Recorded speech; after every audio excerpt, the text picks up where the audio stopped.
చంద్రబాబు నాయుడు లాంటి వ్యక్తులు అనే మాట, బటన్లు ఏముంది, ముసలాయవిడ కూడా నొక్కుతుంది బటన్లు అని చెప్పి ఇదే మాట చంద్రబాబు నాయుడు అన్నాడు. మరి ఇదే చంద్రబాబు నాయుడు ఎందుకు బటన్లు నొక్కలేకపోతా ఉన్నాడు అని చెప్పి ఇదే చంద్రబాబు నాయుడిని ఈరోజు గ్రామంలో ఉన్న ప్రతి ఇంట్లో ఉన్న వ్యక్తులు కూడా ఈరోజు అడుగుతూ ఉన్నారు. మరి ఈరోజు ఏమంటా ఉన్నాడు, ఎంత మొహమాటం లేకుండా, ఎంత నిస్సిగ్గుగా ఏమంటా ఉన్నాడు, రహస్యం ఏదైనా ఉంటే చెవిలో చెప్పు అంటాడు. ఇంకా ఏమంటాడు, బటన్లు నొక్కిన జగన్ను పంపించినారు ప్రజలు, బటన్లు నొక్కిన కేజ్రీవాల్ను పంపించినారు, బటన్ల టైం అయిపోయింది అంటున్నాడు.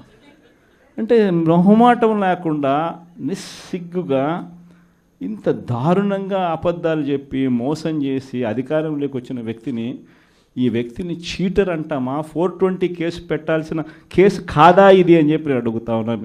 అందరం కలిసికట్టుగా ఈ ప్రభుత్వాన్ని గట్టిగా బంగాళాఖాతంలో కలిపే పరిస్థితిలోకి తీసుకొని పోవాలి.